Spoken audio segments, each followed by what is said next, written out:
Hürmetli kitap anlıqçılar, huzurunlarda Tuğluq Tömürxan namlıq romanның davamı.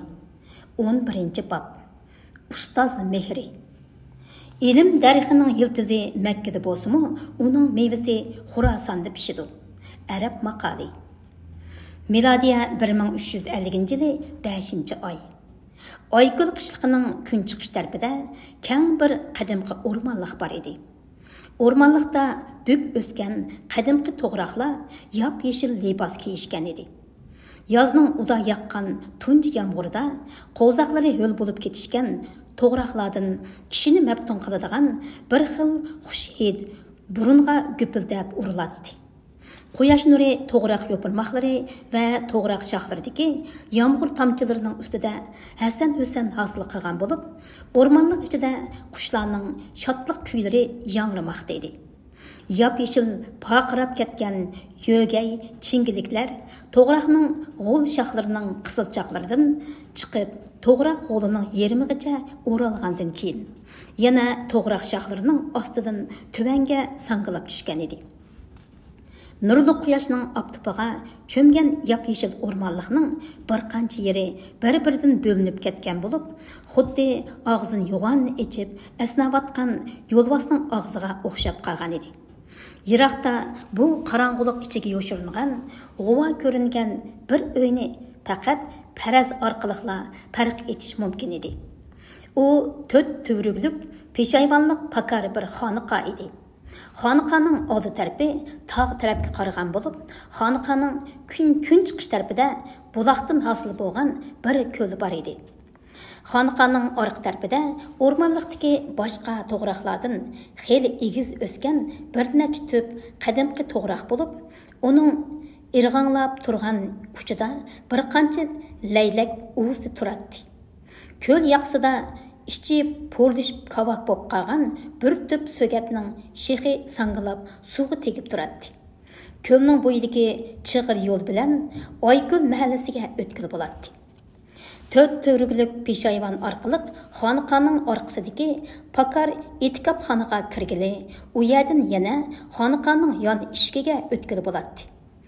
Aygül xoniqasi nayt xilvat, havoliq joyga joylashganligi bilan yiroq yaqinda mashhur bir xoniqa edi. Mavlana Shayx Jaloliddin ketiki Doğlat Ulusbegi Amir Bulaji tarafidan xonning huzuridagi xizmatidan bo'shatilgandan keyin Aygül xoniqasiga qaytib kelib, mushu ham tor, ham pakar etikobxonni o'ziga makon tutib, istiqomatda o'tirg'ili bir yildak bo'lib qoldi.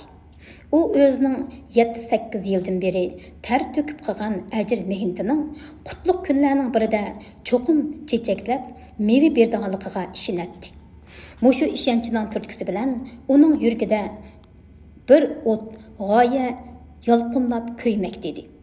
Uningga bu g'oyasidan boshqa ishlarning hammasi, hatto insoniy turmushimi lazzatsiz tuyuladi. O öz g'oyasini ishga oshirish uchun tomoq yeyishni, suv ichishni, hatto uxlashni unutib qoladi.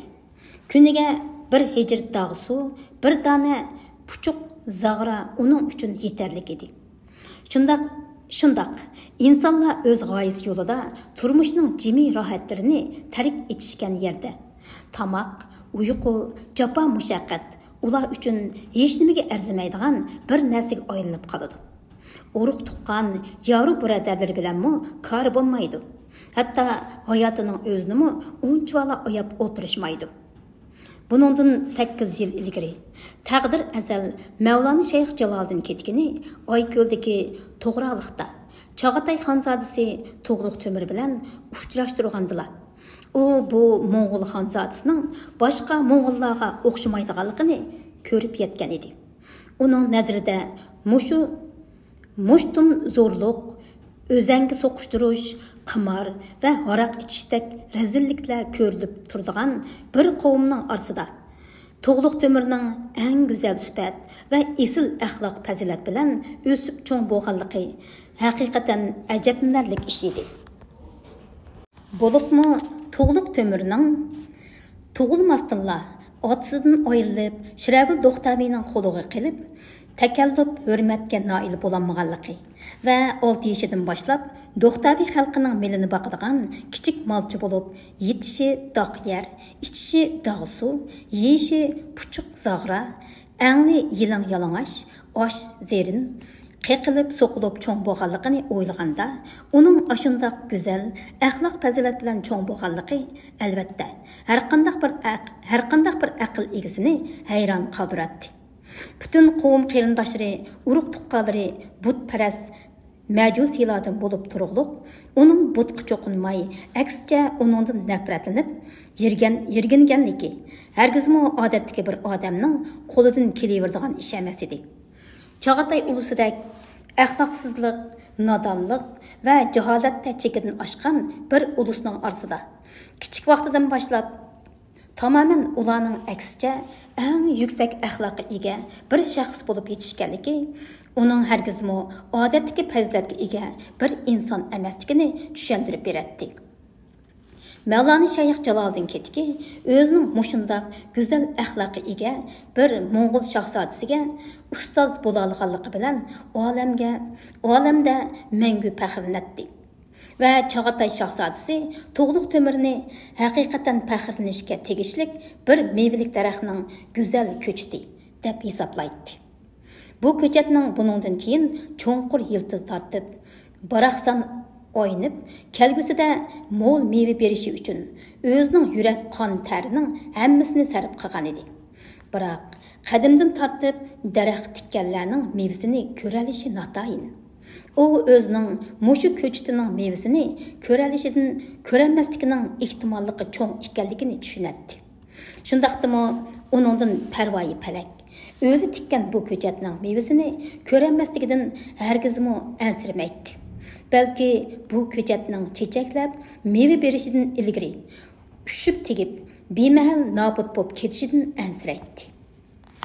Uluzbegi Əmir Bulaji Aqsuda Tuğluq Tömürni Çağatay xoni deb e'lon qilgandan keyin bargohni Quyas ko'k dala vodisidagi olmaliqqa ko'chirish taraddudini qilib yurganda bir kuni Çağatay xoni Tuğluq Tömür shikor qilishni havas qilib qoldi.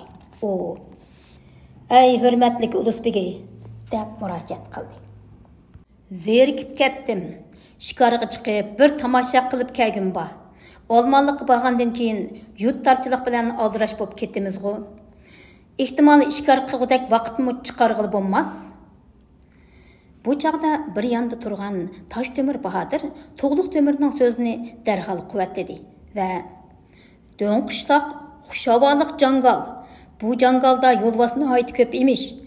Mubodo xon olilarining ko'ngli shu yerda ishkor qilishni tortgan bo'lsa, men boshlab boray" dedi.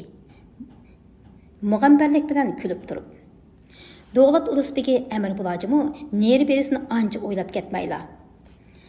"Xan aleylerinin köngülü şikarını tartkan bolsa" dedi sattılıq bilen. "Men noyunlağı perman berey. Ula şikar tereddütünü qısun əmise."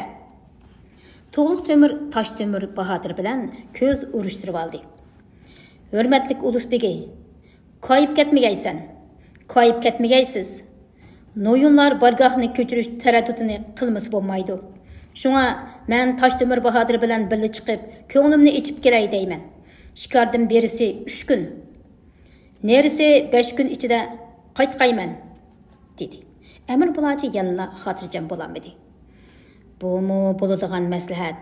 Ammo Toshtemir, sen xon olilarining aman esanligiga beshing bilan kapolat qilishing kerak. Çünkü bargohni ko'chirishdan ilgari biror hodisa chiqib qolishini hargiz xohlamayman." Toshtemir Bahodir darhol qo'lliq bildirdi. "Men xonning omon esanligiga beshim bilan javobgarlik qilaman." "Onundan boshqa" deb qo'shimcha qildi Әмір Bulaji. "Xonning shikorga chiqib ketganligi boshqalardan qattiq sir tutilishi lozim. Farmoningizga qulluq" dedi Toshtemir Bahodir qo'l qo'yishtirib. "Xonning do'ng-qishloqqa shikorga chiqqanligini birisi osmon tanrisi biladi, birisi siz janobi Uluzbegi bilursiz, yana birisiga biz bilurmiz. Ondan zimin ilohiy bilur. Bu to'rt toifadan boshqa bu ishni insu jinga bildirmasmiz. Toshtemir Bahodirning bu so'zini anglab, Amir Bulochining ko'ngli ondan amin topdi. U qo'lini silkib qo'yib, boshqa gap qilmadi. Qum daryosining bo'yiga joylashgan do'ng qishloq, o't cho'pi alvak, suyi mo'l, osmoni kangri, xushhavoliq, katta bir jangal edi. Jangallikda kiyiklar qo'y kalidek to'la edi. 30-40 bir poda bo'lib yurishyapti. Jangal podshohi deb ataladigan yo'lbosni qadamda bir uchratish mumkin edi. Bu yerdagi iyiq, qovan, bo'ri qoplan, tulki to'shqan, g'oz, o'rdak, qirg'avul, kaklik, chil, kaptar deganning sonini ilib bo'lmas edi. Chag'atay xoni To'g'liq Temir, Toshtemir Bahodir boshliq 4-5 sodiq, ishonchlik mulozimlar bilan do'ng qishloqqa yetib keldida, ayolshimosdinla burkutni kiyik bilan tulkiga, qorchig'ini o'rdakka, lochinni g'ozga, qo'rg'oyni kaptarga soldi. Shu kuni kash kirgucha ular mo'l ishkor qildi. Kashda bir buk jangalliqda qo'ndi. Atsi yana ishkorga qiziqib, Aygul tarafga qarab menib, xeyli uzab ketdi. Toshtemir Bahodir qo'lga tushgan o'ljilarni g'orbalarga besib, bargohga Amir Bulochining huzuriga mangdirib turdi va o'ginlikka bargoh qaytqaymiz. Janobi Ulusbegi ansirmisun deb xabar mangdirdi. 3-kuni To'g'liq Temir Qum daryosining u qetiga o'tmoqchi bo'lib, Toshtemir Bahodirni boshlab daryo qishiga yetib keldi. Bu Qum daryosida toshqin bo'layotgan mezgil bo'lib, loyqiliq suv daryo qiniga patmay, mavj urib, sharqirab eqiyotdi. Suvdan otliq kechib o'tish asla mumkin emas edi. U ikkisi yuqur-tovan menib, ulug' suvdan o'tadigan kechik topolmadi. Oxir To'g'liq Temir Toshtemir Bahodirga 4 yog'ochni tol chiviq bilan ching bog'lab, to'lumchilab so'yilgan kiyik terisidan ikkisiga yel to'shtirishni buyurdi. Ondan tulumni qursiqiga tengib, yog'ochni quchoqlab, etining tizginini jaynikiga ilib daryoga kirdi. U eqib ulug' suvning o'tirsiga yetganda, qoynamga kirib qoldi. Suv to'lqinlab, yog'ochlarni bir-biridan ajratib etdi. Shu asnoda tulum bilan yog'och eqib ketdi. Xatarlik qoynamga kirib qolgan To'g'liq Temir qo'lida tutib olgan bir tal tayoq bilan billa cho'rgilashga boshladi. Qo'lida tutib olgan bir tal yog'och bilan billa cho'rgilashga boshladi. Egisining xatarlik ahvolda qolganligini tushungan Chilan To'riq Arg'umoq bir yo'l qo'nibla uni xatarlik qoynamdan so'rab chiqib ketdi. Zerak Arg'umoq egisini so'ragan beti qarshi qirg'oqqa qarab uzib ketdi va uni oxir qirg'oqdagi teyiz qum ustiga so'rab keldi. Otning qattiq silkinishidan chachirgan suv tomchilari qum ustida ho'shni bilmay yotgan To'g'liq Temirning yuziga sepilib, uni oxir hushiga keltirdi. U ko'zini ochib, o'zining qarshi qirg'oqda yotganligini ko'rdi. Boyatin qarshi qirg'oqda turib, ko'zitib turgan Toshtemir Bahodir vuduqqindan yurak qepidan chiqib ketayla deb qolgan edi.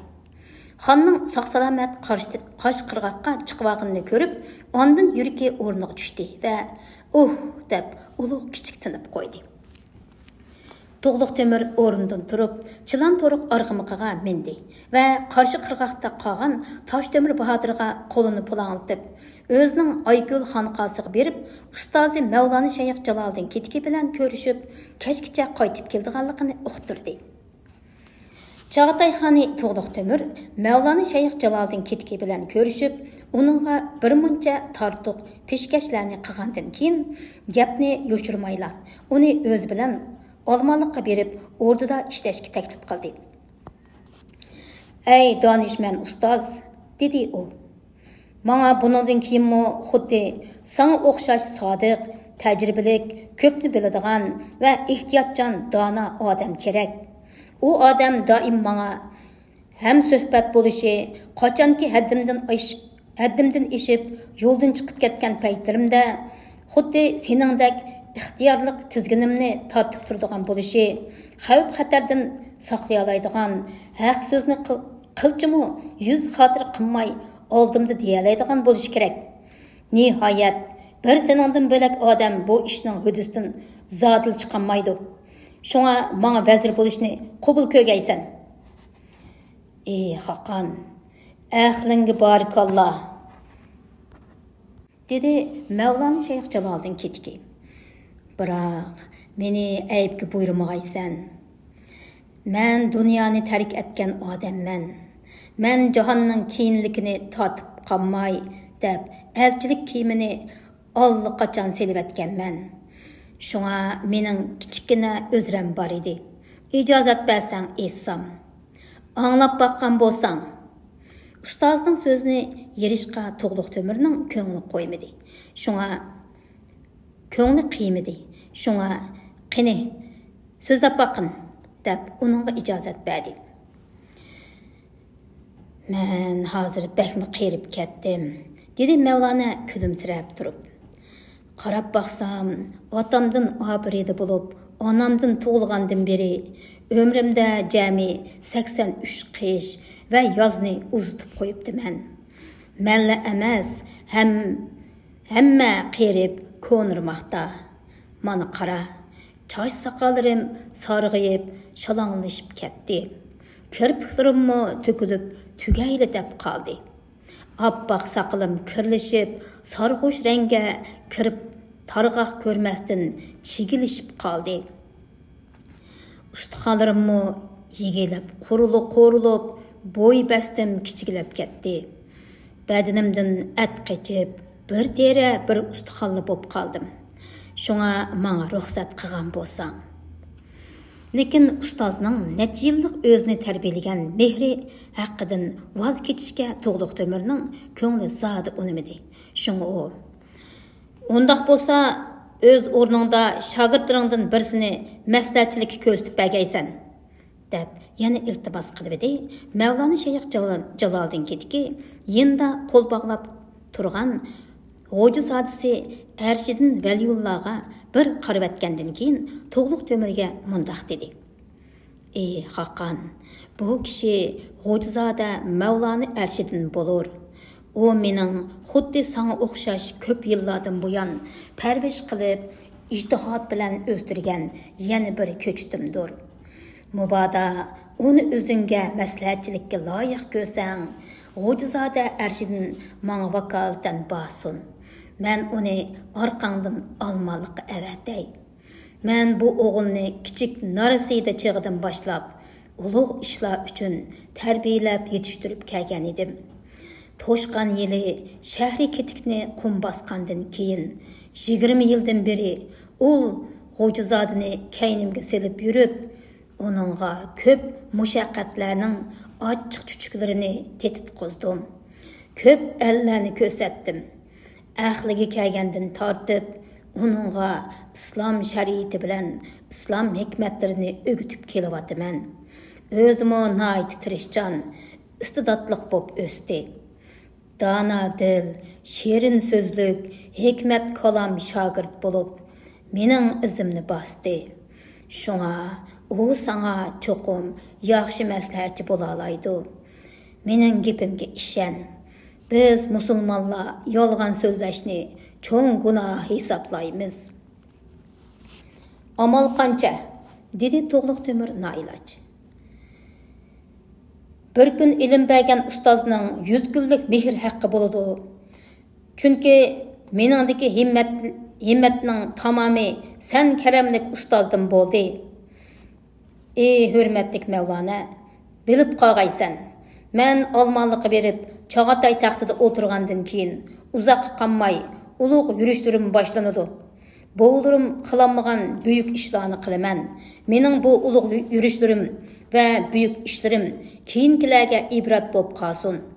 Navri çevirdirim mening yengilmez Moğol qo'shinlarimning boshqa ellarga qandoq yurish qilib zafar qushqanlarini unutib qolmaslik kerak. Men ulug' bo'g'larim yetib borolmagan manzillarga boraman. Lashkarlarimni jahonning oxirgi chetiga boshlab boraman.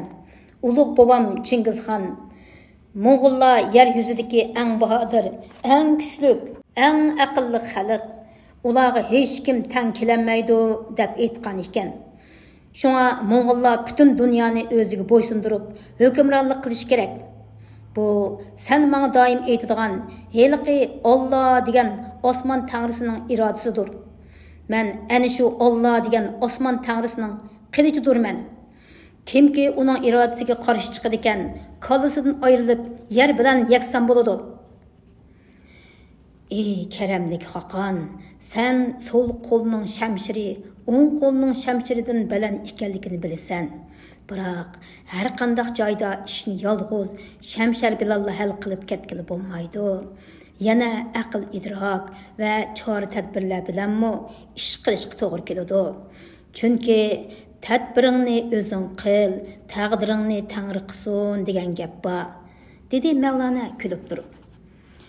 Ey Mavlana, sen irodalik oladi, irodasiz qoladi deganni anglamaganmi? Deb chaqchaq bilan javob qaytirdi. To'g'liq Temirxonmi bo'sh kelmasdi. Atrofdagilar xonning bu so'ziga opirin o'qimay turolmadi. Shundoq Hakan, sening irodangga Alloh madad bergay, dedi Mavlana uning so'ziga javoban. Biroq sen hozir texi bir opqur üst yepiq üsttursan. Keyin üst bo'yicha qilaveramsan yoki ko'nalgusi yaxshi bo'lsa qetiqqa oylanamsan va yoki bo'lmasa butunlay ichib ketamsan. Hozircha bir narsa demak qiyin. Men seni hech kim bilan tang qilganim yo'q. Men sening kamchiligingni yoshirib turmoqchimi emasman. Do'st og'ritib aytar, dushman kuldirib degan so'z bor. Do'stning aybini o'ziga aytish kerak. Gaping xato emas, dedi To'g'liq Temirxon. Bu chaqda uning qo'shnisi turilgan edi. Jangalga o't tushsa, o'lmi, quruqmi tang kuydi degan gap bor. Saltanat bajoyiki yenib turgan o'tga o'xshaydi. Biroq xuddi sen ta'lim berganda Haqqonlik saltanatining rivoj tepishi va gullab yoshnishi xalqqa baxt saodat keltirib, adolat bilan yurt so'rashda har qanday bir Haqqon qanchalik saltanatlik va qudratli bo'lsin, o'z hukmini xalqqa zulm silish bilan boshlab, jaholat patqiqqa passa, bunda Haqqonning zavol topmaqi tez bo'ladi. Haqqoni azam, sen davlat ketsa mehnat keladi, mehnat ketsa davlat keladi deganni anglaganmi? Dedi Mavlana To'g'liq Temirga qarab. Alhol, endi mehnat ketdi, davlat keldi. Davlat demaklik zamon demakdir. Mehnat demaklik makon demakdir. Zolim kulli olamdagi har xil musofilarni o'z ichiga olgan bo'g'ashqa tarix mavjud bo'lib turadigan, makonmi kulli olamdagi har xil oraliq musofilarni o'z ichiga olganlikdan osmon bilan zamin orasida farq hosil bo'lgan. Shuningga o'xshash insonlar orasidami oraliq farq mavjud bo'lganlikdan bu kulli olam sirliq tuyuldigan bo'lgan. Shunga insoniyat tarixi osmon bilan zaminni o'ziga muqova, kulli olamdagi oraliq musofini izdin gul unadigan sehrli qalam qilgan katta kitobdir. Bu kitobda kishilar qalbini hayajonga silib, yurak torlarini titraydigan hikoya qissalar avloddan avlodgacha so'zlanib kelinmoqda. Mubada kulli olamdagi ashu hikoya qissalar bo'lmagan bo'lsa, bu tarixmi bir parcha xat putilmagan oq qog'ozdan boshqa hech nimaga o'xshamagan bo'ladi. Shunga mehnat bo'lmasa, bundoq kishilik hayotning qilchimi mazisi bo'lmaydi. Barakalloh, hurmatli Mavlana. Barakalloh, hurmatli Mavlana, deb ustozining so'zini ma'qulladi To'g'liq Temirxonmi. Nayt to'g'ri aytding. Ko'nila g'alvisiz erning joyi qabristonlik degan. Bu dünyada mehnatsiz, əcrsiz, bəxt saadətə erişishni təma qilish xom xiyoldan boshqa narsa emas. Dunyoga kelmagan bo'lsam-g'u bir nuri. Dunyoga kelmagan bo'lsam-g'u bir nuri. Dunyoga kelgan ekanman. Xuddi sen aytgan ashu kishilar qalbini hayajonga silib, yurak torlarini titratalaydigan ulug' ishlarni vujudga chiqarishim kerak. Sen bu to'g'riliq dasta astalik pütüklarni yozasan. Mevlana beşini langıştı ve sözünü yana davamlaştırdı. Tolun ay yer yüzünü kündüzdek yoritkan aydan kecide, dal daraxtlarning soyisi içige yoşurungan yalğız öy, xuddi osmondagi charaqlab yongan yulduzdek yenib turgan chiroq nuri yiroqdan qaragan odamga xuddi cho'chaklardagidek zo'q huzur beg'ishlab qalb dengizida hissiyot to'lqinlarini mavj urg'izadi. Bilamsan, buning sababi nima? Buning hammasi oshu oraliq musofining ta'sirlantirish kuchidan bo'lgan. Mubada istek berib, heliqi yolg'iz o'yning ichiga kirib qaraydigan bo'lsang, hech qancha qiziq tuyulmasligi mumkin. Faqat oraliq musofi bo'lganlikdanla u ana shundoq go'zal, jozibador ko'ringan. Harbining ikki choqi o'tirsida oraliq bo'lganlikdanla yo'lda erkin, bemalol yuralaydi. Öy, xona, kanit qo'rg'onlar oraliq musofi bilan bir-biridan ayrilib turg'ashqa, odamlar qistonchilik azobidan xoli bo'la olgan. Demak, o'zini namoyon qilmaydigan oraliq musofa va zamon makon yo'q. İnsanlar oraliq musofining sharofatidan, quyoshning haroratlik taptidan, salkin shamolning erkiltishidan bahramon bo'la oladi. Qorong'u tunda zaminni sutdak yoritgan to'lun oyning va ko'k qa'rida charaqlab yongan yulduz axtarlarning nuridan bahr ola oladi. Bepoyon zamin qo'ynida bahuzur tinib, erkin nafas ola oladi. Ustozning bu so'zlarini anglab, qattiq hayajonlangan To'g'liq Temirxonning ko'zlaridan o't chaqnashga boshladi. Pakar ham qorong'u istiqomatxona uni qismoq dedi. U burkutning ko'zirdek o't bo'lib yeniyotgan ikki ko'zni atrofga yugurtdi. Pencereden uyning ichiga tushib turgan inchika quyosh sho'lisi uning ko'zlariga nashtar bo'lib sanjildi. To'g'liq Temir ulug' kichik tinib qo'ydi-da. Ha, el yurt, urug' aymoq, taxt saltanat hokimsiz qoldi, dedi ishtik so'zlab. Hokimsiz el, ersiz xotin, yugansiz ot degan gap bor. Men o'ylab hech bir boshqa chiqib bo'lamadim. Endi nim bo'larkin? Geping xato emas, dedi Mevlana Shayx Jaloliddin Ketki, ushtak oqargan soqilni barmoqlar bilan tarab turib. Biroq hokimsiz bosh-boshtoq bu elni o'ngshaydigan payt yetib keldi. Shunda yig'i g'alyon qoplagan bu elni o'ngshash bir seningdan boshqa Xoqonning qo'lidan aslo kelmas. Mamlakatning zamin hududligi bepoyon bo'lganlikdan yig'i g'alyon shuningga munosib ko'p bo'ladi. Chunki tögi qancha, yig'ri shuncha bo'ladi. Uning ustiga Chog'atay taxtiga qo'l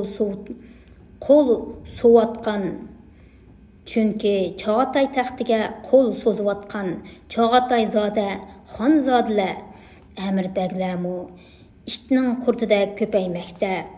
Bu suiqasdchilarning taxt saltanatga uzatgan qora qo'llarini kesib tashlash ancha o'ng'ay ish bo'lmasi kerak. Uningga tayyorlanishga ko'p vaqt ketadi. Xo'p, sen almonliqqa borgandan keyin qanday qilay deysan?